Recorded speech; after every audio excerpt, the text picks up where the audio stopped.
I shall resign the presidency effective at noon tomorrow.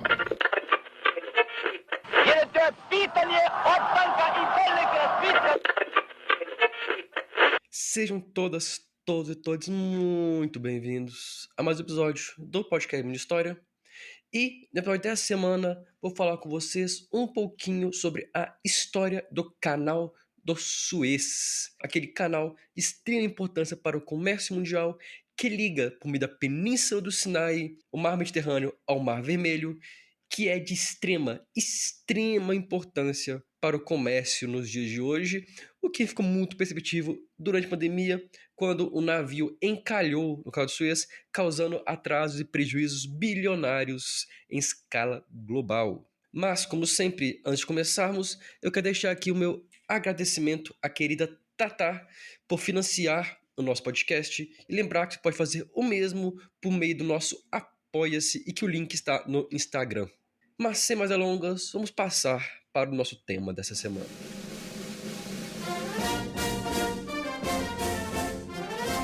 A primeira escavação na região ocorreu em 1850 a.C. Sim, há mais de 2.000 anos atrás, quando os egípcios criaram um canal que era alagado nos períodos das cheias, se tornando navegável, o que ficou conhecido como o Canal dos Faraós. Os Ptolomeus expandiram o canal, os romanos também, e os árabes, depois os bizantinos, também focaram a atenção na região. Mas, ao contrário dos dias de hoje, ele não era utilizado para acessar o Mediterrâneo, e sim para facilitar o comércio com o Mar Vermelho. Mas isso não quer dizer que não havia aquelas pessoas que sonhavam. Ao longo de séculos, diversos povos especularam a criação de um canal na região para garantir um acesso mais rápido ao Oceano Índico, já que, até então, a única forma de chegar ao Oceano Índico de forma mais prática seria contornando a África por meio do Cabo da Boa Esperança, lá na região sul. Durante a ocupação francesa do Egito por Napoleão, mais ou menos de 1691 a 1801, a França realizou algumas pesquisas na região. Curiosamente, o matemático responsável errou os cálculos, colocando que o Mar Vermelho ficava mais alto geograficamente do que o Mar Mediterrâneo.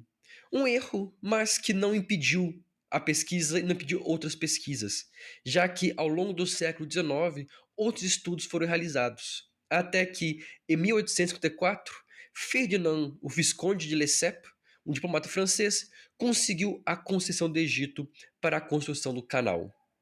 2 anos depois, foi fundada a Empresa do Canal do Suez, que recebeu o direito de operar o canal por 99 anos. A construção do canal era vista como algo que mudaria a história e como símbolo do progresso. Não havia uma obra no mundo de tal tamanho, não havia um canal no mundo de tal tamanho e de tal magnitude. Mas isso não era à toa que eles queriam construir esse canal. Os franceses tinham interesses no comércio no Mediterrâneo, no Oriente Médio e também numa forma mais fácil de chegar à Índia. De toda forma, facilitaria, ampliaria, baratearia, deixaria mais lucrativo o comércio mundial. A presença francesa no Egito era muito marcante nesse período, mesmo antes do canal, já que eles foram capazes de combater a influência britânica por meio de funcionários na administração pública, até mesmo no exército, investimentos em infraestrutura e até mesmo empréstimos bancários para as empresas da região e para investimentos também na região. As obras tiveram início em 1859, com a previsão de durarem 6 anos, mas elas acabaram durando quase 11. E a ideia inicial era criar 2 canais simultaneamente que iriam se unir e unindo dessa forma o Mediterrâneo ao Mar Vermelho. O projeto foi totalmente organizado e financiado por engenheiros e empresários franceses, que é muito importante destacar, já que foi um projeto muito caro. Foi necessário a construção de um porto inteiro para receber as cargas, infraestrutura de fornecimento de suprimentos, comidas e água, ligando o porto até a região, além de casas, oficinas, estoques para os trabalhadores. Então, foi uma obra imensa, que eles tinham que construir toda uma infraestrutura, todo um projeto, quase uma cidade nova, para conseguir de fato produzir o canal, construir o canal do Suez.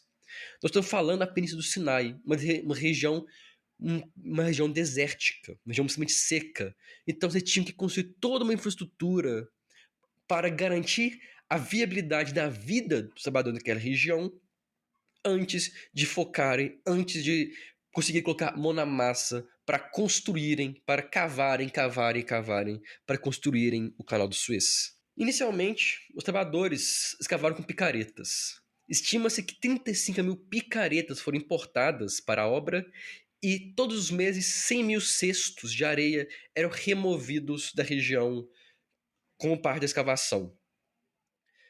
Mas além das dificuldades em si de escavar uma obra desse tamanho, após uma peregrinação, populações retornaram à região e acabaram trazendo, obviamente sem intenção, tifo e varíola, causando uma grande epidemia na região da obra e um número desconhecido de morte, que levou vários trabalhadores a abandonarem os seus postos e fugirem para o porto ou para outras vilas. Uma escassez de mão de obra ocorreu que só foi resolvida em 1862 de uma forma agressiva, autoritária e extremamente problemática. O vice-rei do Egito criou um sistema de trabalho obrigatório. A empresa do canal iria, por meio de um sorteio, convocar egípcios que iriam trabalhar de forma obrigatória, mais remunerada, mas obrigatória, para a construção do canal. Pelo menos, nessa mesma época, passaram a se utilizar equipamentos mecânicos, como dragas e até mesmo escavadeiras para facilitar todo o trabalho. Inclusive, na ausência de eletricidade, essas máquinas todas eram movidas a vapor, o que levou a apenas em 1865 a importação de 25 mil toneladas de carvão e em 1868 150 mil toneladas. Para ter uma noção da quantidade de trabalho que essas máquinas realizaram e da quantidade de dinheiro empregado. Depois de anos de obras, o canal foi inaugurado. A sua inauguração contou com cerca de 1.000 pessoas convidadas, incluindo a imperatriz francesa Eugênia, Francisco José, o imperador da Áustria-Hungria, Frederico Guilherme, o rei da Prússia, o Lord Eliot, embaixador britânico, representando a Rainha Vitória, e o general embaixador Ignatieff, representando o czar Alexandre II da Rússia. Em 17 de novembro de 1869, o canal foi oficialmente aberto. Mas o canal precisaria passar ainda por mais cerca de 5 anos de obras devido a problema na sua construção. Algumas partes do canal não atingiram, por conta das dificuldades de escavação, a profundidade adequada de 8 metros. Isso só foi alcançado em 1875. Com cerca, então, de 11 anos de obra e aproximadamente 100 mil mortos, o canal foi finalmente finalizado. Inicialmente deu muito trabalho para os capitães dos navios, porque não tinha conhecimento de como navegar, o que faz sentido, era algo muito novo, era uma região que eles não conheciam, a ponto, inclusive, que cerca de 30% dos navios no começo tinham dificuldades ou tinham grandes problemas para atravessar. E havia um outro problema. Até meados de 1970, apenas 223 navios atravessaram o canal, causando uma grande apreensão e medo dos administradores. O investimento foi extremamente alto. Os custos de vida humana e financeiros foram altos. Eles precisavam do lucro. Junto com isso, era um canal que dependia do comércio global. E na mesma época, o mundo passou por uma crise que diminuiu o comércio global e, por consequência, a quantidade de navios passando na região. Foi apenas no século XX no início do século XX, para ser mais exato, que a situação melhorou, quando os navios a vapor foram se tornando mais modernos, mais modernos, e junto com a criação dos navios de a vapor, que em vez de carvão, utilizavam petróleo como um combustível. Dessa forma, com o desenvolvimento de novas tecnologias desses navios, o número de embarcações que conseguiam passar pelo canal do Suez aumentou. que tornando a obra finalmente utilizada efetivamente e consolidando o seu comércio global. Na década de 70, de 1970, ela também foi marcada por duas grandes mudanças. A primeira é que, por questões financeiras, o Egito, o vice-rei do Egito, que detinha grandes partes das ações da empresa, vendeu essas para os britânicos, que passaram a contar com 44% da empresa do Canal do Suez. Mas, na mesma década, estoura no Egito uma revolta nacionalista contra os interesses e a influência dos franceses e britânicos na região, chamada de Revolta de Urabi.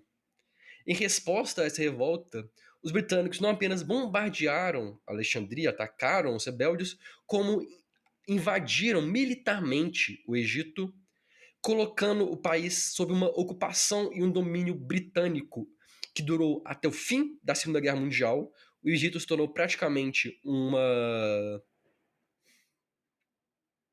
protetorado britânico e a Companhia do Suez e o canal foram efetivamente tomados pelos britânicos, que passaram a comandar ele totalmente. Dessa forma, no final da década de 70, início da década de 1980, o canal do Suez se tornou totalmente britânico.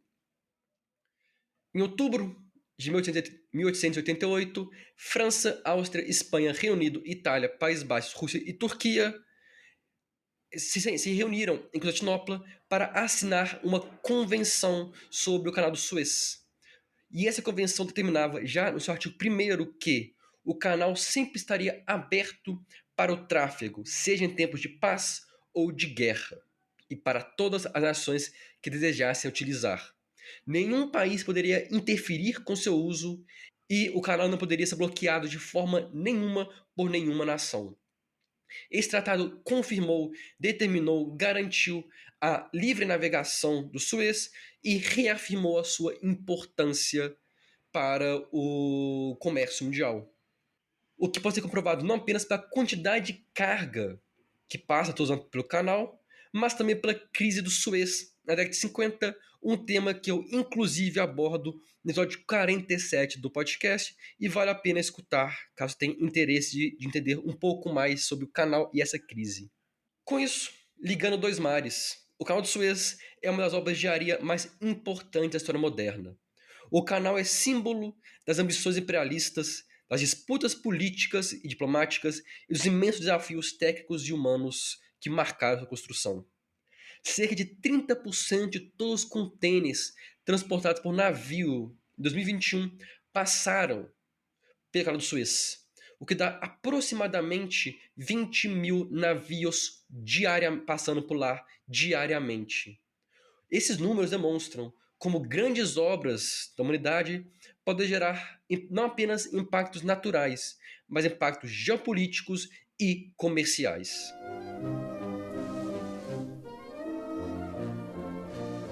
Eu agradeço a todo mundo que escutou o episódio até aqui.